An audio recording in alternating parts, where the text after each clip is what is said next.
ଭାଇ ମୁଣ୍ଡ ଖରାପ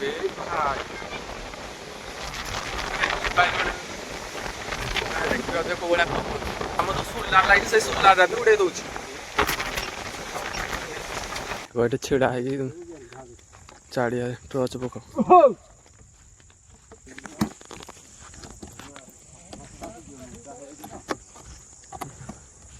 ସାଙ୍ଗମାନେ ଆଉ ଗୋଟେ ନୂଆ ଫେସବୁକ୍ ଆପଣମାନଙ୍କୁ ସ୍ୱାଗତ। ତ ସାଙ୍ଗମାନେ ଆମେ ହାତୀ ଦେଖିକି ଆସିବା ପରେ ଏଇଭଳିଆ ଯୋଉ ପବନ ବର୍ଷା ହେଲା ଦେଖିପାରୁଥିବେ କୋଉ ଭଳିଆ ପବନ ହଉଛି। ଭାଇ ମୁଣ୍ଡ ଖରାପ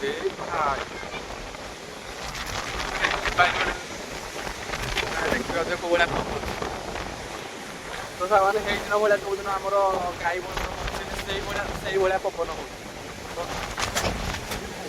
ତ ଆମର ଯୋଉ ସୋଲାର ଲାଇଟ୍ ସେଇ ସୋଲାର ବି ଉଡେଇ ଦଉଛି।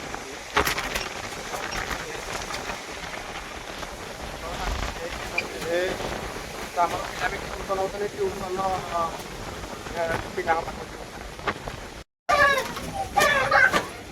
ତ ସାଙ୍ଗମାନେ ଆମର ଇଆଡ଼େ ତାରି ବର୍ଷା ପବନ ଆସିଲାଣି ସେଥିପାଇଁ ପିଲାଙ୍କୁ ଛୁଟି କରିଦେଉଛି। ଦେଖିବା କୋଉଆଡ଼େ କେଉଁ ପାଞ୍ଚ ଇଞ୍ଚ ଆଣିକି ସବୁ ଯାଉଛନ୍ତି। ତ ଏଇଟା ତାରି ପବନ ଲାଇନ୍ ବି ଆମର କଟିଯାଇଛି। ତ ଛୁଟି କରିଦେବାଟା ହିଁ ଭଲ ଆଉ ଟ୍ୟୁସନ୍ କରିବିନି। ତ ପିଲାମାନେ ଆମର ସବୁ ପଳାଉଛନ୍ତି। ତ ସାଙ୍ଗମାନେ ସେତେବେଳେ ଯେଉଁ ଆମର ବର୍ଷା ପବନ ହେଇଥିଲା ତ ଆମର ସନ୍ଧ୍ୟା ସାରା ପିଲାଙ୍କୁ ଛୁଟି କରିଦେଇଥିଲି। ତ ବର୍ତ୍ତମାନ ଯେଉଁ ଭଳିଆ ପବନ ହେଇଥିଲା ତ ଆମ ତୋଟାରେ ଯେଉଁ ଭଳିଆ ଆମ୍ବ ପଡ଼ିଥିବ ସକାଳକୁ ଆଉ ରହିବନି କିଛି। ହାତୀ ଆସିଲେ ସବୁ ଖାଆଖୁଇ କରିଦେବ। ପୁଣି ଆମେ କ'ଣ ପାଇଁ ହାତୀ ଖାଇଦେବ ଆମେ ଚାଲିଲୁ ବର୍ତ୍ତମାନ ଆଣିବା ପାଇଁ। ବର୍ତ୍ତମାନ ଟାଇମ୍ ହେଇଛି 7ଟା। ଆମର ଗଙ୍ଗା ସାଗର ଆସିନି ଗଙ୍ଗା। ଆମର ଏପଟେ ବଡ଼ ବୋଉ ଚାଲିଛନ୍ତି ସବୁ। ତ ଦେଖିବା କେମିତି ଆମର ଆମ୍ବ ପଡ଼ିଛି କ'ଣ। ଚାଲନ୍ତୁ ଯଦି ଗଲା ସବୁଟେ ହାତୀଟେ ଆଗରେ କିନା ଛିଡ଼ା ହେଇଥିବ ବଡ଼ ବୋଉ ଦେଖିକି।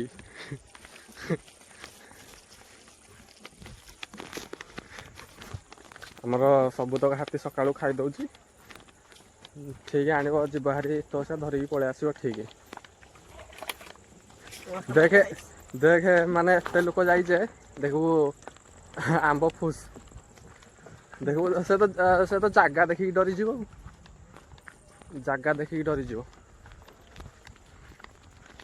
ତଥାପି ବିଜୁଳି ମାରୁଛି ଅଳ୍ପ। ବିଜୁଳି ମାରୁଛି।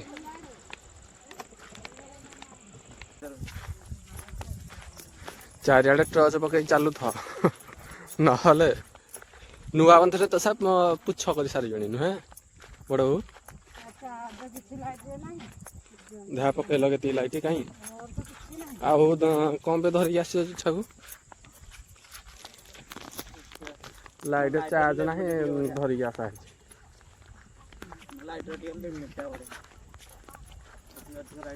ପୁଣି ଆସିଲାଣି ବର୍ଷା ପବନ। ତ ସାଙ୍ଗମାନେ ଫାଇନାଲି ଆମେ ପୁରା ଘର ଲୋକ ସବୁତକ ଉଠି ଆସିଛୁ। ବଡ଼ ବାପା, ମୋ ବାପା, ଦଦା, ବଡ଼ ବୋଉ, ପୁରା ବଡ଼ ବୋଉ, ତାପରେ ମୋ ବୋଉ, ଗଙ୍ଗା, ସାଗର ସମସ୍ତେ ଉଠି ଆସିଛୁ। ଆମର ଯେହେତୁ ବର୍ଷା ପବନଟା ହେଇଥିଲା ଆମର ଏଇ 6ଟା 6:30 ବସିଆ ବର୍ଷା ପବନଟା ହେଇଥିଲା। ସେଥିପାଇଁ ଆମେ 7ଟା 7:30 ବସିଆ ପଳେଇ ଆସିଲୁ। କାରଣ ହାତୀ ଏଡ଼େ ଜଲ୍ଦି ବି ତୋଟାକୁ ଆସିନଥିବେ। ଯାହା ପଡ଼ିଥିବ ଆମେ ଗୋଟେଇ ଧରିକି ପଳେଇ ଆସିବୁ। ସକାଳ ପର୍ଯ୍ୟନ୍ତ ଯଦି ଆମେ ଅପେକ୍ଷା କରିବୁ ତେବେ ହାତୀ ଖାଇଦେବ। ସେଥିପାଇଁ ଘରେ ସମସ୍ତେ କହିଲେ ନାଇଁ ଚାଲ ସମସ୍ତେ ଆଗ ଯିବା ଯେତିକି ଆମ୍ବ ପଡ଼ିଛି ଧରିକି ପଳେଇ ଆସିବା। ସେଥିପାଇଁ ସମସ୍ତେ ତୋଟାକୁ ଆସିଛନ୍ତି। ଚାରିଆଡ଼େ ଟର୍ଚ୍ଚ ପକାଅ ତାପରେ ଭାଇ ମୁଁ ଯିବି ନହେଲେ ମୁଁ। ତ ଫ୍ରେଣ୍ଡସ୍ ବର୍ତ୍ତମାନ ଆମେ ପୁରା ତୋଟା ପାଖକୁ ପଳେଇ ଆସିଛୁ। ତ ଏବେ ବର୍ତ୍ତମାନ ଆମର ଚାରିଆଡ଼େ ଟର୍ଚ୍ଚ ପକା ହେଉଛି। କାରଣ ରାତି ସମୟ କେଉଁ ମୁହୂର୍ତ୍ତରେ ବି ହାତୀ କେଉଁଠି ଥାଇପାରେ। ସେଥିପାଇଁ ଆମର ଚାରିଆଡ଼େ ଟର୍ଚ୍ଚ ପକା ହେଉଛି। ତାପରେ ଯାଇକି ଆମର ତୋଟା ଭିତରକୁ ଯାହା ହେବ। ନହେଲେ ଆମ୍ବ ବାହାରମେ ଯାଉ ଆଗ ଜୀବନ ବଞ୍ଚୁ। ତ ସେଇ କଥା ତ ସେଥିପାଇଁ ଆମର ଟର୍ଚ୍ଚ ଚାରିଆଡ଼େ ପକା ଚାଲିଛି।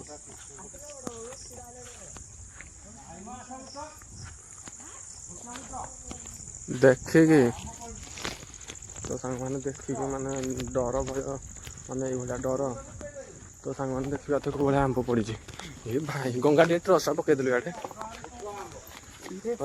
ଟର୍ଚ୍ଚ ଭାଇ